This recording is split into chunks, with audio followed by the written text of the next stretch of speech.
بالله من الشيطان الرجيم. بسم الله الرحمن الرحيم. وإذا سألك عبادي عني فإني قريب أجيب دعوة الداع إذا دعان فليستجيبوا لي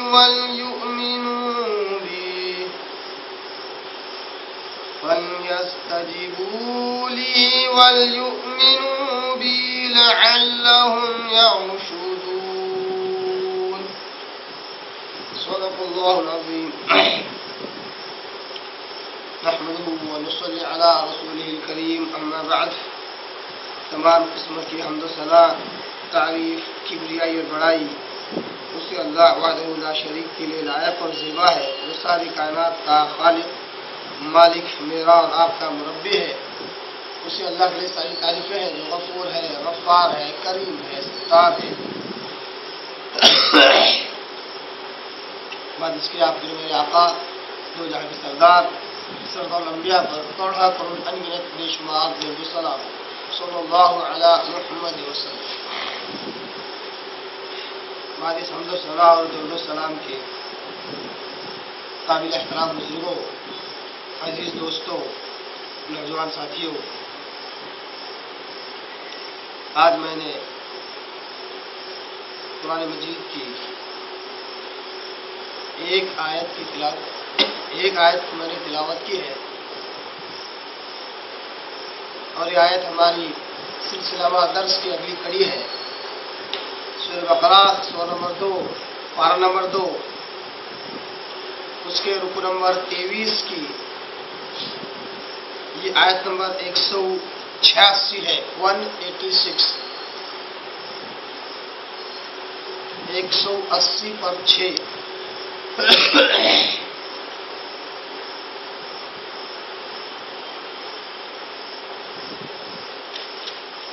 سب سے پہلے میں آپ لوگوں سے التماس کرتا ہوں کہ آپ میرے لیے دعا فرمائیں کہ اللہ تعالیٰ مجھے اچھی صحت دے، کیونکہ میں جسمانی اعتبار سے اور دماغی اعتبار سے کافی کمزوری محسوس کر رہا ہوں. تو آپ لوگ میرے لیے دعا کریں کہ اللہ تعالیٰ مجھے اچھی صحت اور اچھی صلاحیت دے، اس کا استعمال میں اللہ کی راہ میں، اللہ کی اس دین کی دعوت تبلیغ میں لگا سکوں. بالخصوص آپ اللہ سے دعا کریں.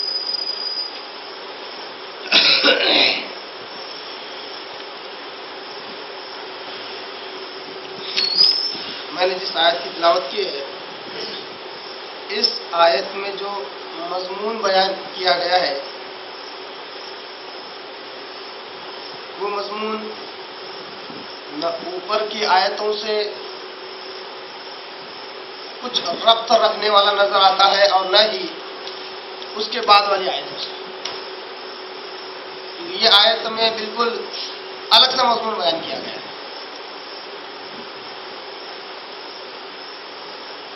اس آیت میں اللہ تبارک و تعالیٰ نے دعا کے تعلق سے بیان کیا ہے، جبکہ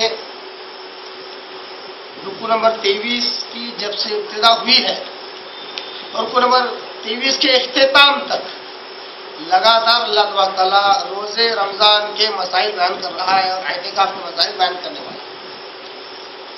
اس میں دعا کا کیا تعلق؟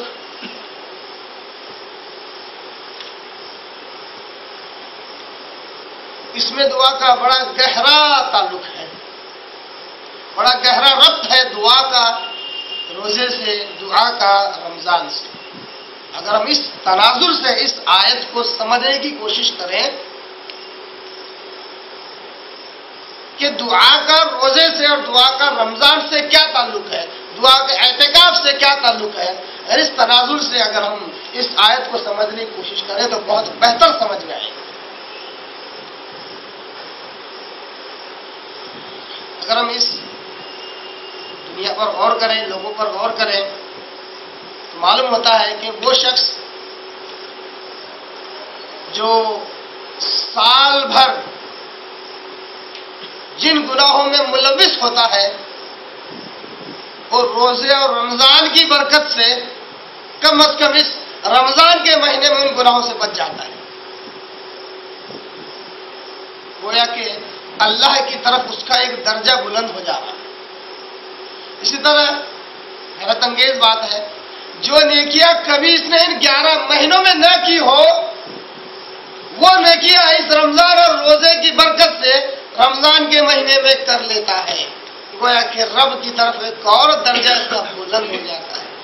جہاں رب سے کوسوں دور تھا، جہاں رب سے اور رب کی رحمت سے بہت دور تھا، بسا اوقات تو یہ رمضان مہینے کے آنے سے پہلے دھتکارا ہوا تھا، رب کا غضب نازل ہو رہا تھا. اب جب رمضان کا مہینہ آتا ہے، روزے رکھتا ہے، تو ایسی ایسی چیزوں سے بچ جاتا ہے جسے عام طور پر عام دنوں میں نہیں بچتا ہے. ایسے ایسے نیک اعمال کر لیتا ہے، وہ کرنے کی استطاعت اور توفیق مل جاتی ہے جو عام طور پر عام دنوں میں نہیں ملتی. ظاہر سی بات ہے، جو رب کی رحمت سے دور ہو یا رب کا غضب اور غصہ جس پر نازل ہو رہا ہو، رب سے بہت دور ہو، اس کے اندر ظاہر سی بات ہے رب سے مانگنے اور اس کے قبول ہونے کی امید بھی اس سے دور ہوتی جاتی ہے، کم ہوتی جاتی ہے. اسی وجہ سے رب سے دعائیں بھی کم کرتا ہے. اگر رمضان میں روزے رکھے اور روزے کا جیسا حق ادا کرنا حق ادا کرے اور رب سے دعائیں بھی کرے تو اللہ تبارک تعالیٰ ضرور ضرور اس کی دعاؤں کو قبول کرے گا. اس اعتبار سے رمضان اور روزوں اور اعتکاف کے درمیان اللہ تبارک تعالیٰ نے بالکل درمیانی آیت ہے، یہ بالکل درمیانی آیت ہے. اس میں اللہ تبارک تعالیٰ نے دعا کا تذکرہ فرمایا.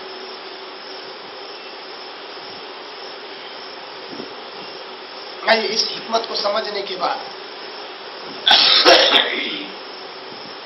اب ہم اس آیت کی طرف بڑھے جس میں اللہ تبارک تعالیٰ کہتا ہے وَإِذَا سَأَلَكَ عِبَادِي عَنِّي فَإِنِّي قَرِيبٌ. وَإِذَا اور جب سألک یعنی سوال کرنا، اردو میں جو لفظ ہے سوال وہ عربی کے اسی لفظ سے بنا ہوا ہے. سؤال کہتے ہیں، ہم اردو میں سوال کہتے ہیں، عربی میں سؤال کہتے ہیں.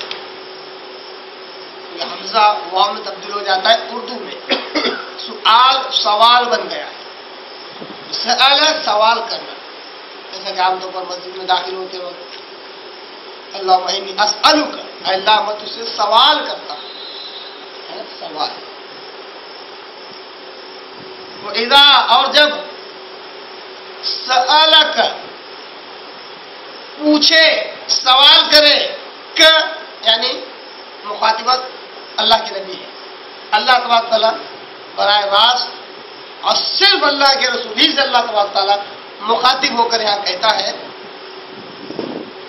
کہ اے نبی، اے محمد صلی اللہ علیہ وسلم، جب تم سے پوچھے سوال کرے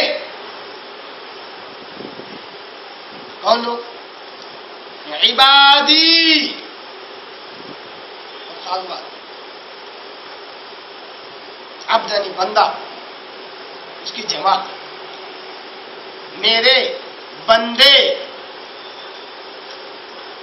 عباد بندے، عبادی میرے بندے.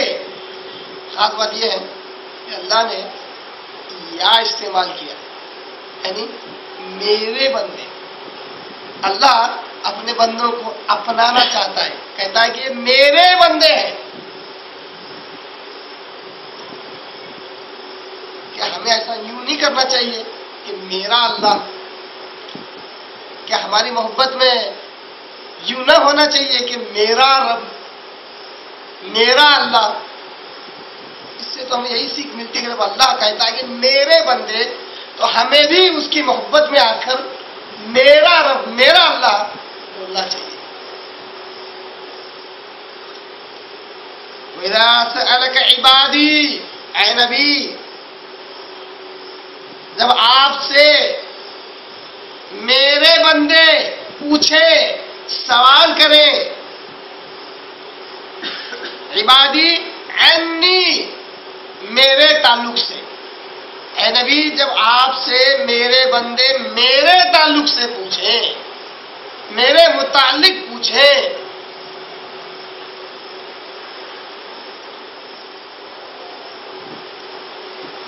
تو آپ جواب دیجیے. یہ محذوف ہے. قل جو لفظ ہے وہ محذوف ہے. اللہ تبارک تعالیٰ جواب دے رہا ہے. اے نبی صلی اللہ علیہ وسلم جب آپ سے میرے بندے میرے تعلق سے پوچھے تو آپ جواب دیجئے میری طرف سے. فَإِنِّي،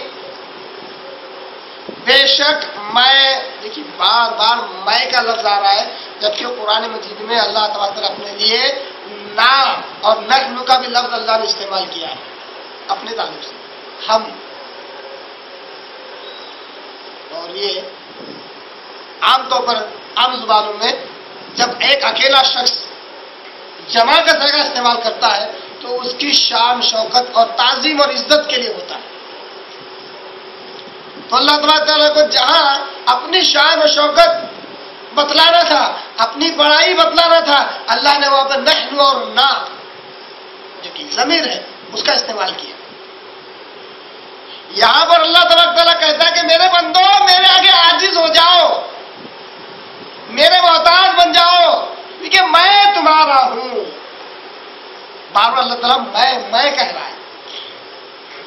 اے محمد صلی اللہ علیہ وسلم جب آپ سے میرے بندے میرے تعلق سے پوچھے تو کہو فَإِنِّي، بے شک میں، قریب، بہت قریب ہوں، بہت قریب ہوں. یہاں پر تو ہے، بات مکمل ہو گئی. اس بات کتنا کی گئی تھی، بہت مکمل ہو گئی. مضمون ابھی جاری ہے مگر جو بات شروع کی گئی تو ختم ہو گئی. اس جملے میں بات پوری ہو جاتی ہے اور کسی چیز کی ضرورت نہیں محسوس ہوتی، اس لیے توئے لکھ دیا جاتا ہے رموز میں سے. اے محمد صلی اللہ علیہ وسلم جب آپ سے میرے بندے میرے تعلق سے پوچھیں تو آپ کہیے کہ میں بہت قریب ہوں. اس آیت کے ٹکڑے کو اپنے ذہن میں رکھیے. چلیے ہم چل کر چند جاہل علماء سے سوال کرتے ہیں. بہت سارے لوگ ہیں ایسے جگہ جگہ پھیلے ہوئے ہیں. جب ہم ان سے سوال کرتے ہیں کہ ذرا بتائیے مولانا، مولوی صاحب، عالم صاحب، کیا ہم اللہ تبارک و تعالیٰ سے براہ راست ڈائریکٹلی مانگے، دعا کریں؟ بات سمجھ میں آ رہی؟ ہم اگر چل کر چند علماؤں سے پوچھ لیں، جاہل علماؤں سے پوچھ لیں، پوچھیں گے مولانا صاحب، مولوی صاحب ذرا بتلائیے تو صحیح، کیا ہم ہمارے رب سے، ہمارے پروردگار سے، ہمارے اللہ سے، میرے اللہ سے، میرے رب سے کیا براہ راست ڈائریکٹلی دعا کریں؟ اب ان کی طرف سے جو جواب ملتا ہے، میں ایسے کوئی خیالی پلاؤ بنا کر نہیں پیش کر رہا ہوں آپ کے آگے، یہ حقیقی بات ہے جو ماحول میں ہے ہندوستان، پاکستان، بنگلہ دیش وغیرہ میں بالخصوص. تو یہ جواب دیتے ہیں کہ بھائی بتاؤ، بڑے پیار سے، بڑے اچھے انداز سے بڑی میٹھی زبان کے ساتھ یہ جواب دیتے ہیں، اتنی میٹھی کہ پیٹ کا پانی بھی نہیں ہلتا ہے، اتنی میٹھی زبان. کہتے ہیں کہ میرے پیارے پیارے اسلامی بھائی ذرا جواب تو دے کہ کیا تو اگر چھت پر چڑھنا چاہتا ہے تو کیا بغیر سیڑھی کے چڑھ سکتا ہے؟ ایسی بات ہے، عوام تو عوام ہے، وہ کہے گی نہیں مولوی صاحب چھت پر تو بغیر سیڑھی کے نہیں چڑھ سکتی.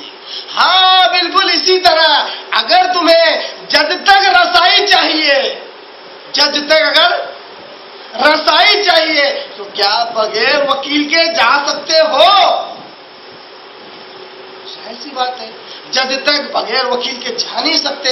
ہاں اسی طرح اگر کلکٹر تک پہنچنا ہو تو کیا بغیر پیون کے، بغیر بیچ میں کے کسی کرمچاری کے کیا تم کلکٹر تک پہنچ سکتے ہو؟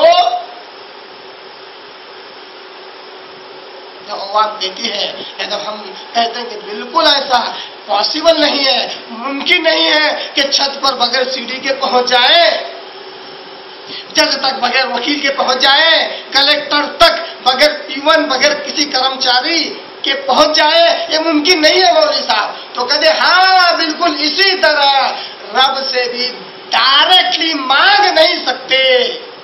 اگر تم مانگنے لگ جاؤ تو تم ڈائریکٹ والے بن جاتے ہو، تم ڈائریکٹ والے بن جاتے ہو. ہم لوگ ڈائریکٹ والے نہیں ہیں، ہم انڈائریکٹ والے ہیں. ہم اللہ تک ڈائریکٹلی نہیں جاتے ہیں، انڈائریکٹ جاتے ہیں. ہم پہلے اولیاء اللہ سے مانگتے ہیں، بزرگان دین سے مانگتے ہیں، ان سے کہتے ہیں کہ بابا آپ ہماری فریاد، آپ ہماری دعا سنیے، میں روتا ہوں، گڑ گڑاتا ہوں، آپ کی ساری منتیں مرادیں پوری کر دیتا ہوں، آپ جو کہے وہ کر دیتا ہوں، آپ میری دعا سن لیجئے، آپ میری فریاد سن لیجئے. اچھا سن لینے کے بعد اس کو پارسل کیجئے، اس کو ٹرانسفر کیجئے اللہ کی طرف، میرے رب کی طرف جس نے مجھے پیدا کیا، اور اس کو معلوم نہیں کہ میں کیا مانگ رہا ہوں، اس کو معلوم نہیں کہ میری کیا ضرورت ہے، اس کو ہی معلوم نہیں کہ میں کہاں محتاج ہوں، میں کہاں ضرورت مند ہوں، اس کو نہیں معلوم ہے.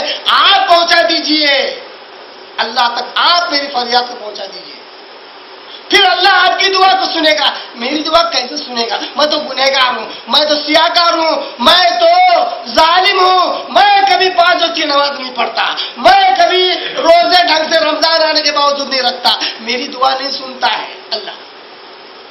آپ میری دعا کو آپ اللہ تک پہنچائیے. جبکہ جس آیت کی تلاوت کی گیا تھا 186، میں نے اس بات پر زور دیا کہ اللہ نے رمضان، روزے اور اعتکاف کے درمیان اس آیت کو اللہ نے بیان کیا دعا کی فضیلت کے طور پر کہ اس میں بندے کی دعا بالخصوص قبول ہوتی ہے، کیونکہ وہ عام دنوں میں جو گناہ کرتا ہے رمضان میں نہیں کرتا ہے، عام دنوں میں جو نیکیاں نہیں کر پاتا وہ رمضان میں کرتا ہے. دعا کی قبولیت کے امکانات بڑھ جاتے ہیں. اب یہ جاہل علماء کہتے ہیں، جاہل مولوی کہتے ہیں کہ رب سے ڈائریکٹلی نہیں مانگ سکتے. پہلا یہ فتویٰ ہوتا ہے، پہلا یہ فتویٰ ہوتا ہے. بعد میں اگر بولے کہ روزے میں دعا کرنا کیسا، ارے مانگو مانگو، اصل تو روک ہی دیا. اب بعد میں اگر نقل کی طرف راہ بتلائی بھی جائے، مثال کے طور پر ایک مسافر آیا جس نے منزل کی تلاش کرتے ہوئے پوچھا کہ بھائی منزل کدھر ہے، میری منزل کدھر ہے، تو اس کو غلط منزل کی طرف اس کی رہنمائی کر دی،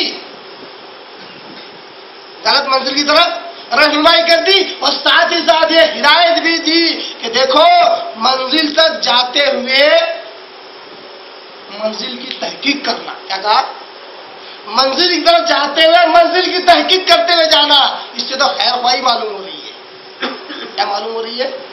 خیر خواہی معلوم ہو رہی ہے کہ راہ بتلانے والا کتنی خیر خواہی کرتا ہے کہ کہتا ہے کہ منزل کی طرف جب جاؤ تو تحقیق کرتے ہوئے جاؤ.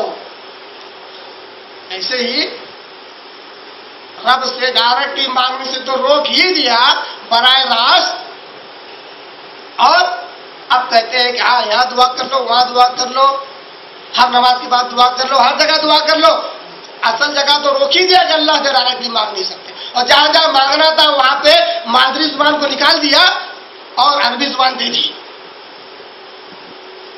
یہ کس کی کی چالیں سمجھ میں نہیں آتی، ہمت نہیں ہو پاتی کہ یہ کہے کہ شیطان کی چال ہے کہ مولوی کی چال ہے، بات سمجھ میں نہیں آتی ہے کہ مادری زبان کو نکال دیا جو دعا رب سے مانگنے کی چیز ہے، جس کو پیارے آقا صلی اللہ علیہ وسلم نے کہا کہ دعا ہوا العبادہ، دعا عبادت ہے، یہی تو عبادت ہے، یہ بھی ترجمہ ہو سکتا ہے، دعا یہ عبادت ہے۔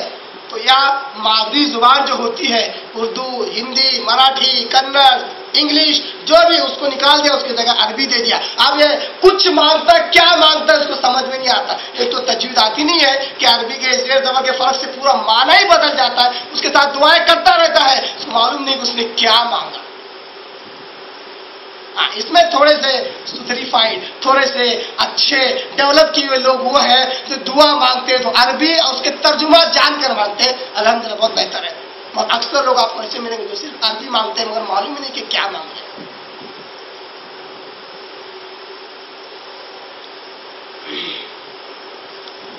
جب اکثر عوام میں جب یہ مغالطہ پھیل چکا ہے کہ اللہ تبارک تعالیٰ بہت دور ہے، اتنا دور ہے کہ ساتویں آسمان پر اس کے اوپر جو عرش ہے وہاں اللہ بیٹھا ہوا ہے، اوپر سے ہم گنہگار، ہم سیاہکار، ہم ظالم، اب اللہ ہماری نہیں سننے والا، اس لیے انبیاء، اولیاء، شہداء کے ذریعے اور وسیلے سے رب تک رسائی ہو سکتی ہے۔ میرا سوال ہے، اللہ نے قرآن مجید میں سورہ بقرہ سورہ نمبر 2 پارہ نمبر 2 اس کی آیت نمبر 186 کے اندر اس آیت کو اللہ نے قیامت تک کیوں محفوظ کیا کہ اے نبی صلی اللہ علیہ وسلم جب آپ سے میرے بندے میرے متعلق پوچھے تو آپ کہیے کہ میں بہت قریب ہوں؟ کیوں کہا؟ کیا یہ اللہ کی قربت صرف ان لوگوں کے تعلق سے ہے جو انبیاء ہیں؟ تو پھر قرآن میں رکھنے کی ضرورت نہیں تھی، نبی کو اسپیشل وہی دے کر نبیوں کو سمجھا سکتا تھا۔ اولیاء کے تعلق سے اسپیشل ہے تو پھر صرف اولیاء اللہ کی زندگی میں یہ معاملہ ہونا تھا۔ قرآن جیسی عام فائدے کی جو کتاب ہے اس میں اللہ تعالیٰ قیامت تک نہیں رکھتا، عام فائدے کی کتاب، عام انسانوں کے فائدے کے لیے اللہ نے اس قرآن کو نازل کیا، ہر اعتبار سے نہیں رکھتا تھا۔ اللہ تبارک تعالیٰ رکھا ہے، مطلب اللہ نے اس میں جو دعویٰ کیا ہے اللہ اپنے دعوے میں سچا ہے، یہ جاہل علماء اپنے دعوے میں جھوٹے ہیں کہ اللہ تعالیٰ ڈائریکٹلی ہمارا نہیں سن سکتا، یہ اس دعوے میں جھوٹے ہیں اور قرآن کے خلاف ہے۔ اے نبی صلی اللہ علیہ وسلم جب آپ سے میرے بندے میرے تعلق سے پوچھے تو آپ کہیے کہ میں بہت قریب ہوں۔ کیوں قریب ہے اللہ تبارک تعالیٰ؟ مجھے راز جاننا ہے ہمارے، اس لیے اللہ وجہ بتلا رہا ہے کیوں قریب ہے۔ اجیب یعنی میں قبول کر لیتا ہوں۔ کیا قبول کر لیتا ہے؟ یعنی نیکیاں ہے نا۔ مولانا تو یہ کہتے ہیں، جاہل علماء یہ کہتے ہیں کہ نماز پڑھیں گے تو ڈائریکٹلی اللہ قبول کر لیتا، جنازے کی نماز میں مغفرت کی دعا کر لے پورے مسلمان تو اللہ ڈائریکٹلی قبول کر لیتا۔ جنازے کی نماز میں جاہل سے جاہل بنگاری شرابی انسان بھی اگر نماز جنازہ میں صف کے ساتھ کھڑا ہو تو وہ دعائیں مغفرت کرے تو وہ اللہ تک پہنچ سکتی ہے، نہیں پہنچ سکتی تو ایک مسلمان کی دعا رب تک نہیں پہنچ سکتی۔ تو نیکیاں قبول ہو سکتی ہیں، 1 روپیہ صدقہ و خیرات کرے تو وہ اللہ ڈائریکٹ قبول کر سکتا۔ ایسا کیوں نہیں ہوتا ہر بار کہ مسلمان 100 روپے صدقہ و خیرات کر اور کہے کہ بابا 100 روپے صدقہ و خیرات کر رہا ہوں، اللہ تک ذرا خبر پہنچائیے تو ذرا کہ میں نے 10 روپے صدقہ و خیرات کیے، کیا پتا اللہ کو معلوم ہے کہ نہیں معلوم ہے، پہنچائیے ذرا سا۔ نہیں یار بولتے نہیں کیا سمجھ نعوذ باللہ اللہ کے معلوم نہیں ہے۔ جب اللہ کو 10 روپے صدقہ و خیرات کی بات معلوم ہو سکتی ہے تو آپ جو دعا کریں وہ کیوں نہیں سنائی دے رہا؟ اس میں کون سی فریکوینسی ہے؟ فریکوینسی سمجھتے ہیں؟ ریڈیو کی فریکوینسی جب اس فریکوینسی جب میچ ہوتا ہے تو وہ بینڈ چلتا ہے، وہ چینل چلتا ہے، تو نعوذ باللہ اللہ سے وہ کون سی فریکوینسی ہے کہ 10 روپے دے دے تو اللہ کو ڈائریکٹلی معلوم ہو جا رہا ہے کہ میرے بندے نے 10 روپے خیرات کر دیا۔ معلوم نہیں آ رہا ہے. دعا کر رہے تو رب کو معلوم ہی نہیں ہو رہا ہے. اس کے لیے اولیاء اللہ، شہداء، فرشتوں کے ذریعے سے اللہ تک خبر پہنچانا پڑ رہا ہے. تو بے ڈھنگی اور گندی بات نظر آ رہی ہے، قرآن کے خلاف بات نظر آ رہی ہے. تو اللہ کہتا ہے اجیب، میں قبول کر لیتا ہوں. کیا صرف نے کیا اجیب دعوہ، دعوہ دعا، دعوہ کا صحیح ترجمہ ہے پکار، اس کو دعا کہتے ہیں. اجیب دعوہ، میں پکار کو سن لیتا ہوں، دعا کو سن لیتا ہوں. الداعی، کس کی پکار؟ یا دعوہ بالمعنی پکار کو بھی کہتے ہیں نا. تو ہر کوئی پکارے گا ہے نا. بکری کو پکار رہا ہے، گائے کو پکار رہا ہے، اللہ اس کی سن لیتا ہے، یہ نہیں کر رہا اللہ تعالیٰ. داعی، دعا کرنے والے کی دعا، یعنی بالخصوص محتاج ہو کر، عاجز ہو کر رب کے آگے کوئی بندہ ہاتھ پھیلاتا ہے تو اللہ کہتا ہے میں اس کی دعا سن لیتا ہوں. اجیب، میں سن لیتا ہوں، قبول کر لیتا ہوں. دعوت الداع، جب دعا کرے دعا کرنے والا، جب دعا کرے دعا کرنے والا. اذا دعان، کیا آیت ہے، کیا آیت ہے. تین باتیں ایک ہی بات کے تعلق سے بیان کی گئی، تین باتیں. اگر اللہ کہتا ہے کہ میں دعا قبول کر لیتا ہوں تو بات ختم ہو جاتی ہے. میں دعا قبول کر لیتا ہوں، ایسا جملہ نہیں ہے. اجیب الدعوات، میں دعوات قبول کر لیتا ہوں، بات ختم ہو جاتی ہے. دو الفاظ بات ختم ہو سکتی ہے عربی میں. تو اللہ تبارک کیا کہتا ہے اجیب، لفظ اجیب خاص طور پر دعا کے قبول کرنے کے لیے عام طور پر عربی میں لفظ استعمال ہوتا ہے. ایک بات یہ ہو گئی کہ اللہ دعا قبول کرتا ہے. دعوت دعوہ دعا کو کہتے ہیں کہ دعا قبول کرتا ہوں میں.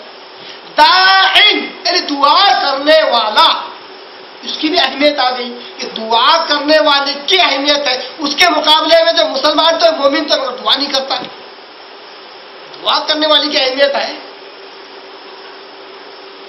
تیسری اور اہم بات، اذا دعان، جب وہ دعا کرے اس وقت میں دعا قبول کرتا ہوں. کیوں اتنا بائفرکیشن کے ساتھ ان ڈیٹیل اللہ تبارک تعالیٰ کیوں کہہ رہا ہے یہ بات؟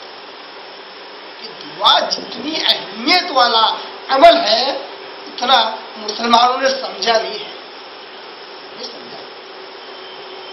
اجیب دعوت الداعی اذا دعان، قبول کر لیتا ہوں میں دعا کو ایک دعا کرنے والے کی جب وہ دعا کرے.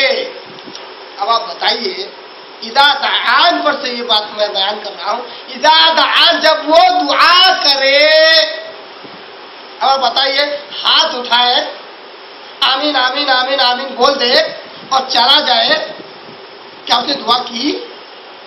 دعا کی، مانگا رب سے. کیا مانگا؟ باہر جانے کے بعد پوچھیا 5 منٹ آپ نے کیا مانگا امام صاحب کے پیچھے؟ نہیں معلوم، مطلب دعا نہیں کی نا تم نے. اب کیا قبول کرے گا اللہ تبارک تعالیٰ؟ اللہ نے شرط کیا لگائی؟ اذا دعان، جب وہ دعا کرے مانگے مجھ سے. کیا مانگا اس نے؟ اکثر لوگ کیا جواب دیں گے آپ کو؟ یہ صرف امام صاحب کے پیچھے کی بات نہیں ہے. اکثر لوگ سنت اور نوافل پڑھنے کے بعد ہاتھ اٹھاتے ہیں، کیا پڑھنا ہے جو پڑھنا ہے پڑھ لیتے ہیں. آپ ان سے پوچھیں کیا دعا کر لے؟ دعا کے کچھ طریقے ہیں بولے، مولانا نے بتائے تھے، وہ جملے ادا کر لیتا ہوں. مانگے آپ نے رب سے؟ نہیں مانگے. اللہ کیا قبول کرے گا؟ کیا دے گا اللہ تعالیٰ؟ آپ کو ہی نہیں پتا آپ کی ضرورت کیا ہے اور آپ کو ضرورت کو پورا کر دے. کیسے ہو سکتا ہے؟ محتاج شخص کس کو کہتے ہیں؟ جس کو احتیاج ہو، جس کو ضرورت ہو اس کو محتاج کہتے ہیں. جس کو ضرورت ہی معلوم نہیں ہے خود کی، وہ ضرورت مند کیسے ہوا؟ جس کو خود کی ضرورت ہی معلوم نہیں ہے وہ ضرورت مند کیسے ہوا؟ جو ضرورت مند ہی نہیں ہے اس کی ضرورت کیسے پوری کی جائے؟ کیوں پوری کی جائے؟ بہت ہی پیارے الفاظ، بہت ہی ٹیکنیکل الفاظ. ایک ایک لفظ اللہ تبارک تعالیٰ گہرائی اور گہرائی کو بیان کر رہا ہے. اجیب دعوت الداع، قبول کر لیتا ہوں میں دعا کو دعا کرنے والے کی جب وہ دعا کرے. یہاں پر لا ہے سے مراد باتیں پوری نہیں ہوئی ہے، اس کے متعلق ایک اور بات آگے بیان کی جا رہی ہے، مگر معنی تو پورا ہو جا رہا ہے، معنی پورا ہو جا رہا ہے. اس کے مطلب اور کچھ بات باقی جو آگے بیان کی جا رہی ہے. لا ہے یہاں مطلب اس کو عام طور پر رموز میں کہتے ہیں، اوقاف اور رموز میں، کہ آپ یہاں پہ رکیے مت. بالخصوص خاص طور پر اگر آپ رکتے ہیں تو آپ کے معنی تبدیل بھی ہو سکتے ہیں. یہ بھی معنی ہے اس کا. ٹھیک ہے، ابھی ہم الحمدللہ عربی کو لفظ و لفظ سمجھتے ہوئے اس آیت کو سمجھ رہے ہیں. انشاءاللہ اس اعتبار سے ہم اس کے معنی اور مطالب میں تبدیلی ہونے نہیں دیں گے انشاءاللہ. اللہ کہتا ہے اجیب دعوت الداعی اذا دعان، میں قبول کر لیتا ہوں دعا کو، دعا کرنے والے کی جب وہ دعا کرے. معلوم ہوا کہ اللہ کا قریب ہونا وہ نیکیاں قبول کرنے کے لیے نہیں، دعا قبول کرنے کے لیے بالخصوص ہے. اللہ تبارک تعالیٰ نے کہیں پر بھی قرآن میں یہ نہیں کہا کہ اے میرے بندو جب تم نماز پڑھتے ہو تو میں تمہارے قریب رہتا ہوں تاکہ تمہاری نماز قبول کرو، جب تم روزے رکھتے ہو تو میں تمہارے قریب رہتا ہوں تاکہ تمہاری روزے قبول کرو. اللہ نے کہیں پر قرآن مجید میں اور احادیث میں ایسے الفاظ وارد نہیں ہے. اس کے برخلاف یہ ہے میرا بندہ جب مجھ سے مانگتا ہے تو میں اس کے قریب ہوتا ہوں. اگر ہم قرآن مجید میں دوسرے مقام پر اس آیت کا مفہوم اگر سمجھنا چاہیں تو ہمیں ایک آیت ملے گی سورہ قاف سورہ نمبر 50 پارہ نمبر 26، اس کی آیت نمبر 16 میں اللہ تبارک تعالیٰ کہتا ہے، بڑی پیاری آیت ہے، رکوع نمبر 2 کی پہلی آیت نمبر 16. اللہ کہتا ہے لَقَدْ خَلَقْنَا الْإِنسَانَ، اور یقیناً ہم نے پیدا کیا انسان کو. کس نے پیدا کیا؟ اللہ نے. کس کو پیدا کیا؟ انسان کو. جو خالق ہے مخلوق کا، جو پیدا کرنے والا ہے اپنے بندوں کا، کیا ایسا ہو سکتا ہے کہ اس کو معلوم نہ ہو کہ بندے کی کیا ضرورت ہے؟ ایسا ہو سکتا ہے؟ ہر بنانے والا اپنی بنائی ہوئی چیز کے تعلق سے بخوبی جانتا ہے، اس کے مقابلے میں جس نے بنایا ہی نہیں. تو اللہ تعالیٰ اپنی طرف منسوب کرتے ہوئے کہتا ہے کہ میں نے انسان کو بنایا ہے تو میں اس کی ہر ضرورت کو جانتا ہوں. اللہ معاف کرے، بیگانہ کر دیا ہے بندوں کو رب سے، بیگانہ. کوئی ضرورت ہی نہیں پڑتی اللہ کی، کئی ضرورت نہیں پڑتی. جب تھک ہار کر بالکل نا امید ہو جاتے ہیں تو تب کہتے ہیں اب ہم اللہ کو بھروسہ کرتے ہیں، سب کر کے دیکھ لیا، کوئی چارے کار نہیں ہے. ہر ڈاکٹر، ہر حکیم سب دکھا دیے، ہر درگاہ بھی چل کر آگے، 25 جمعرات چل کر آگے، 5 جمعرات چل کر آگے، سب کر لیا، اب نہیں ہو رہا ہے تو اللہ کی مرضی ہے صاحب. کئی لوگ ہیں 35 سال ہو گئی شادی ہو کے بچہ نہیں ہوا، آپ کیا بول رہے ہیں؟ وہ اللہ کی مرضی ہے صاحب. اللہ جس کو چاہتا ہے اس کو بیٹے دیتا ہے، جس کو چاہتا ہے اس کو بیٹیاں دیتا ہے، جس کو چاہتا ہے اس کو دونوں دیتا ہے، جس کو چاہتا ہے اس کو کچھ نہیں دیتا. ارے اللہ کے بندے، یہ بات آج سے 35 سال پہلے بھی تو جاننا تھا.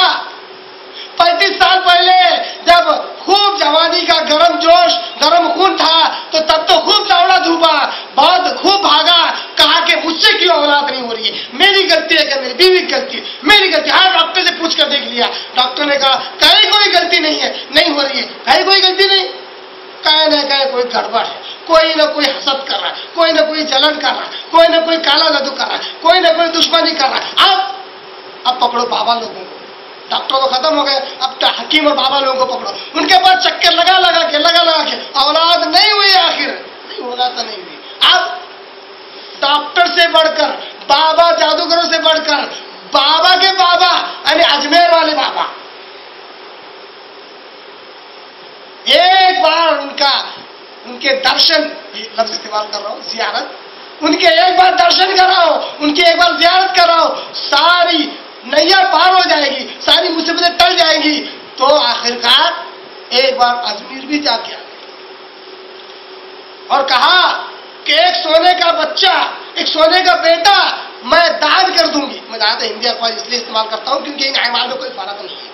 میں درشن کہہ دوں یا زیارت کہہ دوں، دونوں میں کوئی فرق نہیں ہے. میں اولیاء اللہ کی تدلیل کرنے والے دلیل و خوار کرنے کے لیے الفاظ استعمال نہیں کر رہا ہوں. اعمال کے مطابق یہ دونوں ایک جیسے ہیں. وہ بھی شرک ہے، یہ بھی شرک ہے. اس اعتبار سے میں کبھی کبھی ہندو کے یا ہندی کے ایسے الفاظ استعمال کر لیتا ہوں. تو کہتے ہیں کہ میں بابا کے نام پر ایک سونے کا بچہ، سونے کا بیٹا دان کر دوں گی، یعنی کہ صدقہ کر دوں گی، ان کے قدموں تلے ڈال دوں گی اگر مجھے بیٹا ہوتا ہے. پھر بھی نہیں ہوا. 35 سال گزر گیا. اب کیا کہتے ہیں؟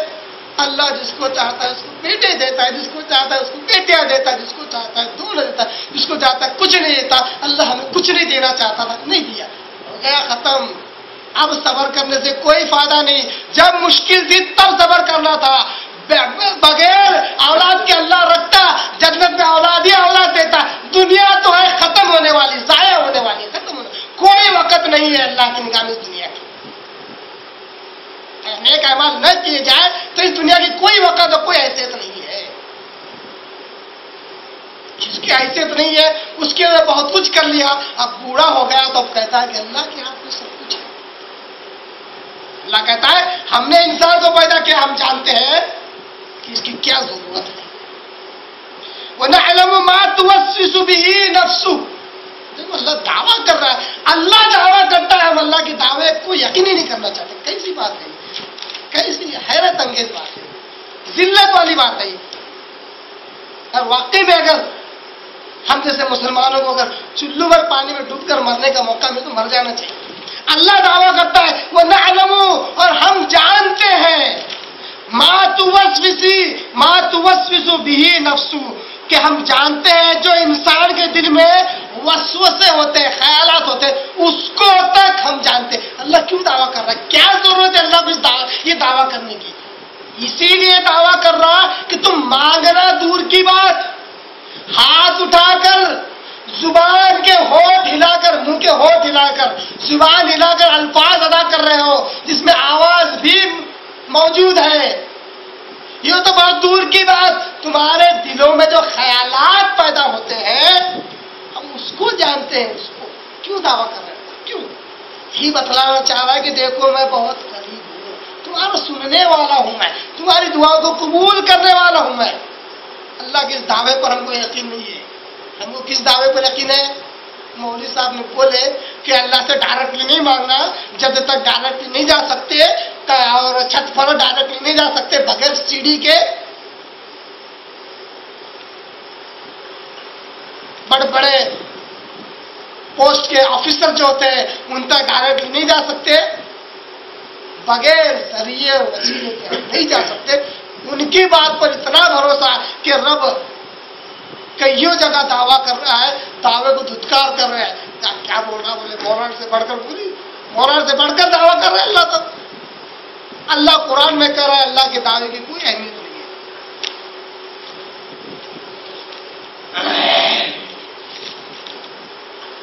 کیا کہتا اللہ تبارک تعالیٰ؟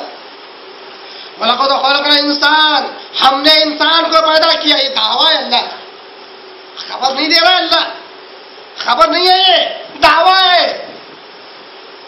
دو روک ٹھوک دعویٰ. میں نے پیدا کیا انسان کو، وَنَعْلَمُ مَا تُوَسْوِسُ بِهِ نَفْسُهُ، اور ہم ضرور جانتے ہیں اس کے خیالات کو. بات ختم نہیں ہوئی. وَنَحْنُ أَقْرَبُ إِلَيْهِ مِنْ حَبْلِ الْوَرِيدِ، اور ہم اس کے رگے جان سے بھی زیادہ قریب ہے. گلے سے لے کر کندھے کی طرف ایک رگ جاتی ہے جس کے کاٹنے سے انسان مر جاتا ہے.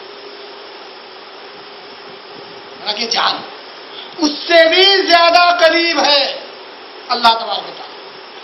جو اللہ اتنا قریب ہے، کیا اس سے ڈائریکٹلی رسائی نہیں ہو سکتی؟ براہ راست پہنچ نہیں ہو سکتی؟ کیوں نہیں ہو سکتی؟ اس بات کو نہ ماننے کے لیے کیا دلیل ہے ہمارے پاس؟ بس اس کے کہ اللہ جج ہے، بس اس کے کہ اللہ چھت ہے.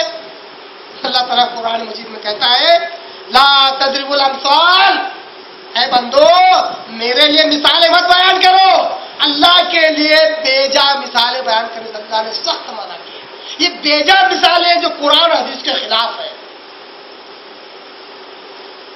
تو یہ جو بیجا بے دلیل مثالیں، ان کو تو کبھی بھی، یہ تو عقلی مثال ہے، ان کو تو عقل اور لاجک سے کبھی بھی فیل کیا جا سکتا ہے۔ ایک صحابہ نے مجھ سے پوچھا کہ سرد بھائی بتائیے تو صحیح، اللہ سے ڈائریکٹ نہیں مانگ سکتے آپ کہتے ہیں، مگر ہمارے مولانا صاحب تو کہا تھا نہیں کر سکتے، جیسا کہ چھت پر ڈائریکٹلی نہیں جا سکتے بغیر سیڑھی کے، تو اسی طرح اللہ سے بھی ڈائریکٹ نہیں مانگ سکتے۔ میں نے کہا کہ بھائی ایک بات بتاؤ، سمجھو ایک کرسی ہے تمہارے پاس، کرسی بیٹھنے والی کرسی جس پر تم آرام سے بیٹھ سکتے ہو، اگر تم اس کرسی پر بیٹھنے کے لیے 32 دانتوں والی اگر سیڑھی لا کر ادھر سے رکھو اور چڑھتے ہوئے کرسی پر آ کر بیٹھو تو کیسا لگے گا؟ یہ تو بیوقوفی ہے، کرسی پر بیٹھ سکتے ڈائریکٹلی تو تم 32 دانتوں کی سیڑھی لگا کر محنت کر کر کے آ رہے ہو سکتا تم شاید پہنچ ہی نہ پاؤ، یا ہو سکتا پہنچو گے تو بڑی دقت بڑی تکلیف کے ساتھ پہنچو گے۔ تو کہا یہ بات آپ کیسے کہہ رہے ہیں؟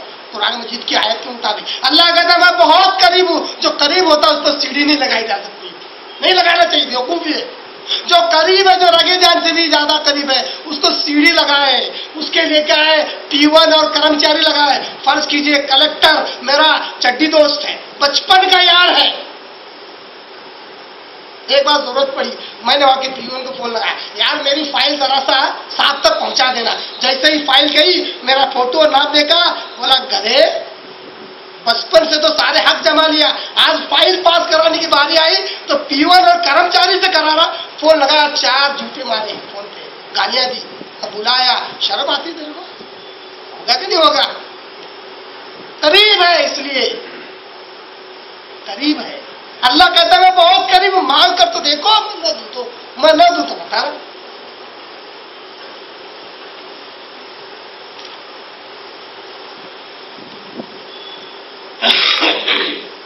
مجیب دعوت الداعی اذا دعان، جب مانگنے والا دعا کرنے والا مجھ سے دعا کرتا ہے تو میں اس کی دعا کو قبول کرتا ہوں جب وہ دعا کرے۔ معلوم ہوا کہ دعا کرنے کا وقت مقرر ہونا چاہیے، دعا کرتے وقت ہوش حواس میں سمجھ کر دعا کرنا چاہیے، اور جب دعا کرے تو رب کا محتاج بھی ہونا چاہیے، ہے نا؟ اس کے علاوہ اللہ نے اس آیت میں 2 شرائط بیان کیے دعا کی قبولیت کی۔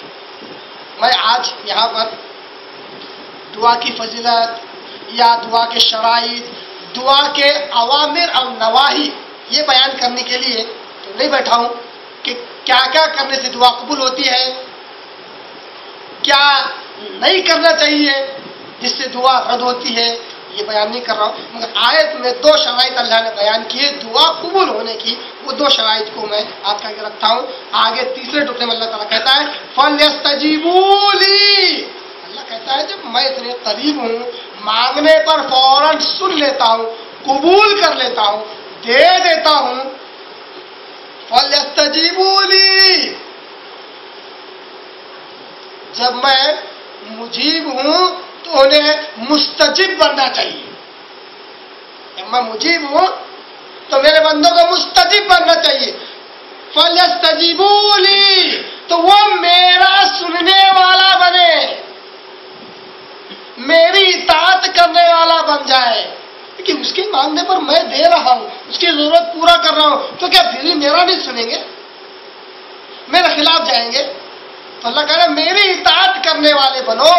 اللہ کہتا ہے دیکھیے آیت، اللہ چاہتے تو حکم بھی دے سکتا، اور کئی جگہ اللہ نے حکم دیا ہے، یہاں پر بندے کی ضرورت ہے، بندے کی ضرورت ہے، پھر بھی اللہ تعالیٰ کہتا ہے فَلْيَسْتَجِيبُوا لِي، لہذا چاہیے، اچھا ایسا معنی آتا ہے، لہذا چاہیے کہ میرے فرما بردار بنو۔ پہلی شرط کیا ہے؟ دعا کی قبولیت کے لیے رب کے فرما بردار ہونا ضروری ہے، نافرمانی کر کے رب سے مانگ نہیں سکتے، مانگ بھی لے دعا قبول نہیں ہوگی. وَلْيُؤْمِنُوا بِي، اور مجھ پر ایمان رکھے، مجھ پر یقین رکھے. رب پر ایمان اور یقین ہو کہ میرا رب ہے جس پر میں ایمان لایا ہوں، جو میری ہر ضرورت کو پورا کرتا ہے. ایمان اور یقین رب پر ہو. لعلہم یرشدون. مخاطبت کس سے چل رہی تھی اب تک آیت میں؟ کس سے اللہ تعالیٰ کلام کر رہا تھا؟ نبی سے. اذا سألک، آئے محمد صلی اللہ علیہ وسلم جب آپ سے پوچھے میرے بندے، ایسا تھا نا.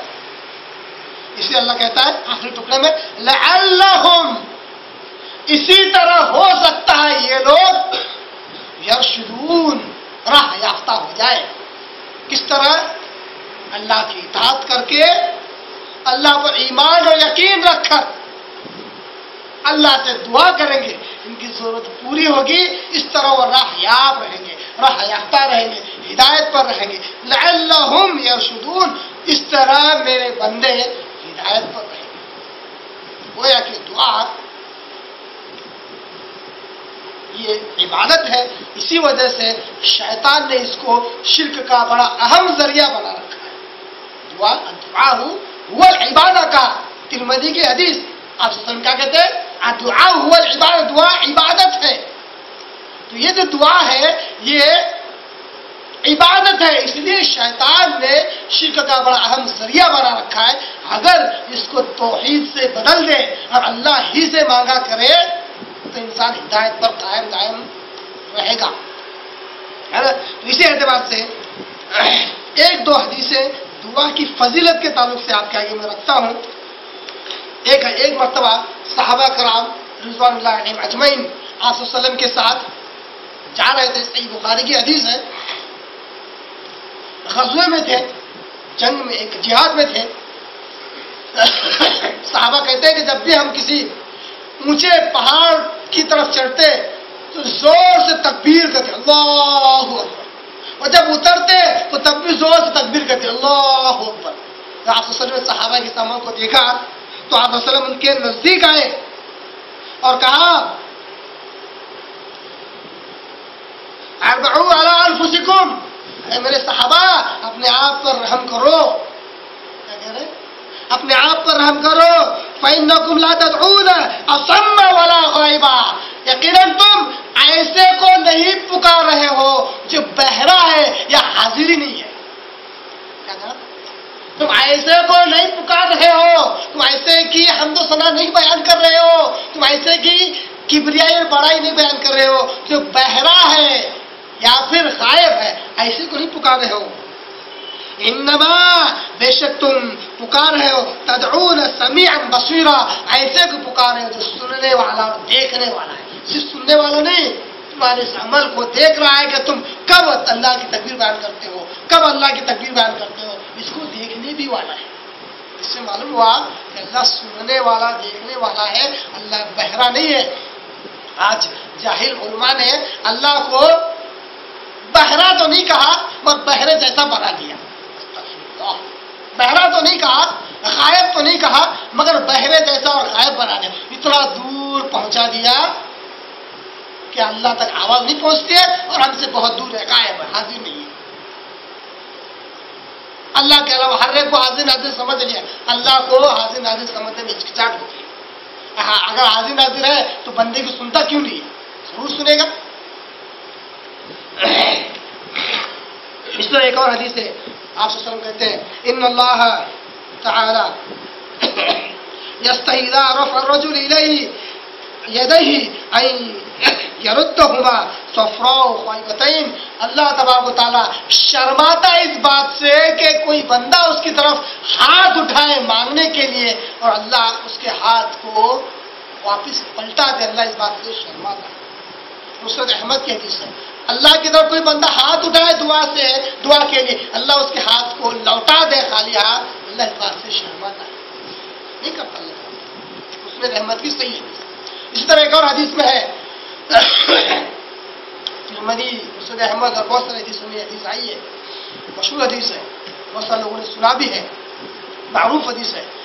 آپ صلی اللہ علیہ وسلم کہتے ہیں کہ جب بندہ اللہ تعالیٰ سے دعا کرتا ہے تو اللہ تبارک و تعالیٰ تین میں سے کوئی ایک کام کرتا ہے. یا تو جو مانگ رہا ہے اس کو قبول کر لیتا ہے اور مانگی ہوئی چیز کو عطا کر لیتا ہے.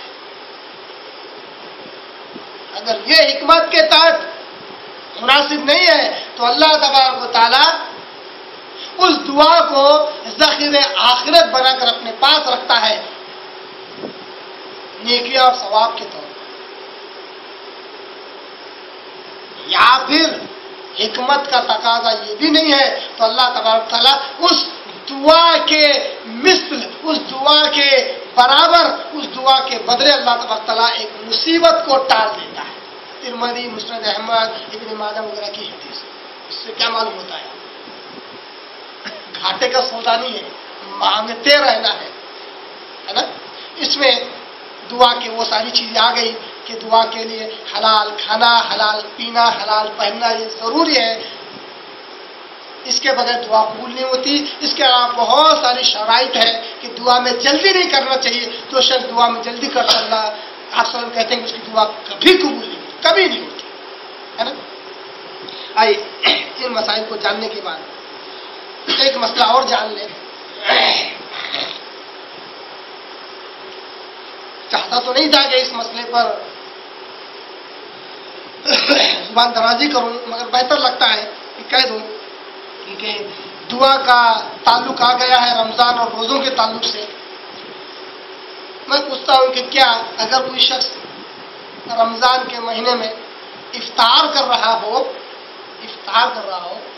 اور وہ حرام کھانے والا ہے، حرام پینے والا ہے، یا سود خوری کرنے والا ہے، انٹرسٹ پر چلانے والا ہے، حرام خوریاں کرنے والا ہے، تو کیا وہ بھی افطار کرتے وقت دن بھر روزے سے تھا، اللہ سے دعا کرے، اللہ اس کی دعا قبول کرے؟ کیا یہ ضروری ہے؟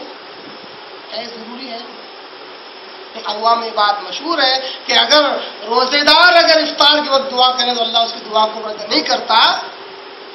یہ بات مناسب نہیں ہے، یہ بات درست نہیں ہے. اگر کوئی شخص کہنا چاہتا ہے تو وہ کہے کہ میری طرف سے یہ بات ہے کہ اگر روزے دار دعا اگر کرے تو اللہ اس کی دعا رد نہیں کرتا. اپنی طرف سے کہہ دیں، اللہ کے واسطے رسول کے نام سے یہ بات نہ بیان کرے. ایک ضعیف حدیث رسول کے نام سے بیان کر دی گئی ہے جس کے اندر ہے لِكُلِّ صَائِمٍ عِندَ فَطْرِهِ دَعْوَةً مُسْتَجَابَةً. جب بھی کوئی روزے دار، ایسے الفاظ آتے ہیں، جب بھی کوئی روزے دار، ہر روزے دار جب افطار کے وقت دعا کرتا ہے تو اللہ اس کی دعا رد نہیں کرتا. یہ ضعیف حدیث ہے، رسول کے نام سے نہ بیان کی جائے. کوئی اچھی بات بیان کرنا ہو تو کر لو اپنی طرف سے، اسلام کے نام پر نہ بیان کی جائے. اللہ تبارک تعالیٰ پر یہ لازم نہیں ہے کہ اللہ اس کی دعا قبول کرے. ہاں کوئی اچھا ہے، حلال کھانے والا، حلال پہننے والا، اعمال اچھے اس کے، رب کے آگے رونے کی گرانے والا ہے، اللہ کی توحید برقرار رکھنے والا ہے، اگر وہ روزہ افطار کرتے رب سے دعا کرے تو اللہ تبارک تعالیٰ اس پر رحم کھا کے اس کی دعا ضرور قبول کرے گا، کیونکہ وہ اللہ ہی کے رضا کے لیے دن بھر سے بھوکا ہے، دن بھر سے پیاسا ہے، دن بھر سے حلال چیز اپنی بیوی سے دور ہے. آئیے دعا کے تعلق سے اس مسئلے کو جان لینے کے بعد ایک چھوٹا سا مسئلہ جو بڑا اہم ہے، ضروری ہے، اس کو بھی آخری لمحے میں سمجھ لیں کہ یہاں پر اللہ تبارک و تعالیٰ نے کہا کہ اللہ بہت قریب ہے. اللہ بہت قریب ہے کا کیا مطلب ہے؟ یہاں پر اللہ کی صفت بیان کی گئی ہے. صفت اللہ کی صفات کے تعلق سے آپ صلی اللہ علیہ وسلم، صحابہ، تابعین، تابعین وغیرہ کا یہ عقیدہ اہل السنہ والجماعہ جو حق پر جماعت قیامت تک رہنے والی ہے، اس کا یہ عقیدہ ہے کہ اللہ کی صفات کے تعلق سے تین اصول پر عمل کیا جائے. ایک، اللہ کی صفات جب بھی آئے کوئی تعویل نہیں، مطلب اس کا معنی مطلب ادھر ادھر ہیر پھیر کر نہ بیان کیا جائے. اسی طرح کوئی تعطیل نہیں، تعطیل مطلب یہ ہم کو سمجھ میں نہیں آ رہا، ایسا کیسا ہوتا بلکہ چھوڑا نہ جائے. جیسا اللہ تبارک تعالیٰ آسمانی دنیا پر آتا ہے، کیسا آتا ہے؟ چل کر آتا ہے، اڑ کر آتا ہے، نہیں سمجھ میں آ رہا چھوڑ نہیں سکتا، آتا ہے بس آتا ہے. اسی طرح کوئی تکیف نہیں، تکیف مطلب کسی قسم کی کیفیت نہیں بیان کر سکتے۔ اللہ آتا ہے بس آتا ہے، اللہ سنتا ہے بس سنتا ہے، کیسے سنتا ہے، نعوذ باللہ کان کی ضرورت ہے، واسطے کی ضرورت ہے، اس پر کوئی بحث نہیں۔ تینوں اصول بہت اہم ہے، ضروری ہے اللہ کی صفات پر صحیح عقیدہ رکھنے کے لیے، ورنہ انسان شرک میں مبتلا ہو جاتا ہے، بد عقیدگی اور گمراہی میں مبتلا ہو جاتا ہے۔ بہت سارے لوگوں نے اللہ کو قریب سمجھنے میں یہاں پر غلطیاں کی کہ اللہ قریب ہے، تو لوگوں نے کہا کہ اللہ تعالیٰ انسانوں کے جسم میں بھی داخل ہو جاتا ہے۔ اس لیے وحدت الوجود اور وحدت الشہود جو گمراہ کن عقیدے اور شرک کے منبع اور ذرائع ہے، ان کا وجود ہوا کہ بندہ عبادت کرتے کرتے اتنا اللہ کی یاد میں، اللہ کی محبت میں اپنے آپ کو فنا کر لیتا ہے کہ اللہ اس کے جسم میں داخل ہو جاتا ہے، یہاں تک کہ وہ بات کرنے لگے اللہ بات کرتا ہے۔ بعض لوگوں نے کہا کہ اللہ قریب ہے، اتنا قریب ہے کہ اللہ تعالیٰ انسان کے ساتھ اٹھتا اور بیٹھتا ہے۔ یہاں تک کہ بعض لوگوں نے اس طرح میں عقیدہ رکھا کہ وہ مکہ مدینہ جاتے ہیں، اللہ معاف کرے، یہ نہیں کرتے ہیں، ضرورت سے فارغ نہیں ہوتے۔ کیوں کہا؟ مجھے تو اس میں بھی اللہ دکھائی دیتا بولے، لیکن جب ہر چیز میں اللہ ہوگا تو ظاہر سی بات ہے اس میں بھی اللہ ہوگا۔